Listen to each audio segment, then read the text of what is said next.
మహాభారతం సినిమాలో natural star Nani ఖచ్చితంగా ఒక క్యారెక్టర్ మాత్రం ఉంటుంది అని పబ్లిక్గా రాజమౌళి మాత్రం రివీల్ చేయడం జరిగింది. అసలు ఈ సినిమా ఆయన ఎప్పుడు మొదలు పెడుతున్నాడు, నానికి ఎలాంటి క్యారెక్టర్ ఇవ్వబోతున్నాడు ఏంటి? సో తాజాగా రాజమౌళి గారు అయితే నాని గారి గురించి మాట్లాడుతూ, నేను ఏక సినిమా చేసినప్పటికీ ఇప్పటికీ చూసుకుంటే నాని చాలా ఎదిగిపోయాడు. సో నానిని అంటే ఇంతలా అవుతాడని నేను అప్పుడు ఎక్స్పెక్ట్ చేయలేదు అని చెప్పి కూడా ఆయన చెప్పడం జరిగిందనమాట. సో ఈరోజు నాని గారు ఆయన బాక్స్ ఆఫీస్ కానీ ఆయనకున్న ఫాలోయింగ్ కానీ ఎట్లా ఉందో, ఎంత నుంచి ఎంత స్టేజ్కి వచ్చారో మనం చూసాము.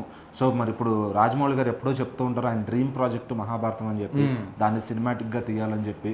సో మనం ఆల్రెడీ కల్కి సినిమా చూసేసాము, దాంట్లో కొంత పార్ట్ నాగార్జున గారు అయితే సినిమా తీయడం జరిగింది భారతాన్ని కాన్సెప్ట్ తీసుకొని. సో మరి రాజమౌళి గారి విజన్ కానీ ఆయన తీసే విధానం కానీ అంతా వేరే ఉంటుంది అనమాట.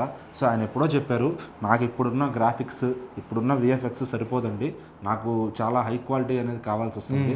సో నేను దాని తెర రూపానికి తీసుకురావాలంటే అది ఇప్పుడున్న ఏ క్వాలిటీ కూడా ఫారిన్లో కూడా లేదు ఆ క్వాలిటీ. సో అది వచ్చింది అనుకున్న రోజు నేను ఖచ్చితంగా ఆ ప్రాజెక్ట్ని చేపడతాను. సో అప్పటి వరకు నేను నాకు నచ్చిన సినిమాలు చేస్తూ ఉంటాను.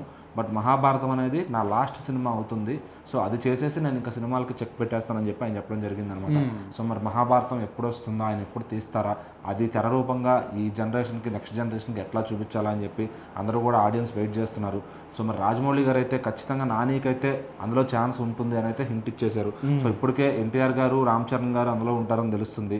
సో మరి ఇప్పుడు నాని గారికి కూడా అందులో సీట్ రిజర్వ్ అయిపోయింది అనమాట. ఎందుకంటే నాని గారిని మనం కల్కిలో చూసుకుంటే అందులో కృష్ణుడిగా నాని గారు బాగుంటారు అని చెప్పి అందరూ మాట్లాడుకున్నారు. నెక్స్ట్ ఒకవేళ ఆయన చూపించాల్సి వస్తే నాని గారిని పెట్టేయండి అని చెప్పి మాట్లాడుకుంటారు అనమాట. అంటే ఇప్పుడు రామ్ చరణ్ కావచ్చు, జూనియర్ ఎన్టీఆర్ కావచ్చు, వీళ్ళు ఎలాంటి పాత్రలు వచ్చినది యాక్షన్ సీన్స్ కావచ్చు, కామెడీ రోల్స్ కావచ్చు, ఏవైనా కావచ్చు, వాళ్ళు అనర్గళంగా చేస్తారు, అందరికీ తెలిసిందే. అందుకోసమని వాళ్ళు గ్లోబల్ లెవెల్లో ఇప్పుడు మంచి ఫ్యాన్ ఫాలోయింగ్. మరి న్యాచురల్ స్టార్ నాని అంటే ఆయన ఒక ఫ్యామిలీ హీరోగా ఒక కామిక్ రోల్లో మంచి అంటే ఈ విధంగా చేస్తారు. ఆయనకు పాత్ర ఇచ్చినాక తెలుస్తుంది కదా ఏది సెట్ అవుతాడో లేదా. అదే ఇప్పుడు ఇలాంటి చేసే హీరోకి ఎలాంటి క్యారెక్టర్ ఇస్తే బాగుంటుంది? ఇప్పుడు మహాభారతం లాంటి ఇలాంటి క్యారెక్టర్, ఎందుకంటే కృష్ణుడు అనేది చాలా ఇంపార్టెంట్ క్యారెక్టర్ కాబట్టి సో దానికి అంత తొందరగా దాన్ని ఎవరైనా డిసైడ్ చేయరనమాట.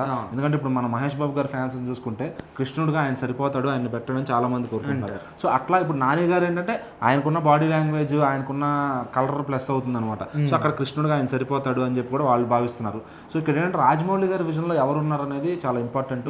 సో ఇంకా చాలా క్యారెక్టర్లు ఉన్నాయి, నకులుడు, అదే అర్జునుడు అనో రకరకాల క్యారెక్టర్స్ ఉన్నాయి. సో మరి ఎవరికి ఇస్తారు రాజమౌళి గారు అక్కడ రాసే పెన్ను పెట్టేటప్పుడు ఆలోచిస్తారు ఎవరికి ఏ క్యారెక్టర్ బాగుంటుందని.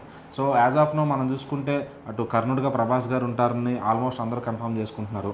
సో మరి ఎన్టీఆర్ గారు, చరణ్ గారు అయితే భీముడు, అర్జునుడి పాత్రలో కనిపిస్తారని తెలుస్తుంది. సో మరి నాని గారి కోసం ఏ పాత్ర వెయిట్ చేస్తుంది, మరి ఆయన అయితే సీట్ ఇచ్చారు కాబట్టి సో అక్కడ ఎలాంటి క్యారెక్టర్, ఒకవేళ నెగిటివ్ క్యారెక్టర్ ఇచ్చినా కూడా నాని గారు చేయగలుగుతారు. సో అది ఇస్తారా లేదంటే పాజిటివ్ క్యారెక్టర్ ఇస్తారా, పాండవుల్లో ఉంటాడా లేకపోతే కౌరవుల్లో ఉంటారా అనేది ఆయన పెన్ను పెట్టిన తర్వాత తెలుస్తుంది అనమాట. కానీ ఇలా ముందుగానే అందులో సీట్ రిజర్వ్ చేసుకోవడం అనేది చాలా అదృష్టం అని చెప్పుకోవచ్చు.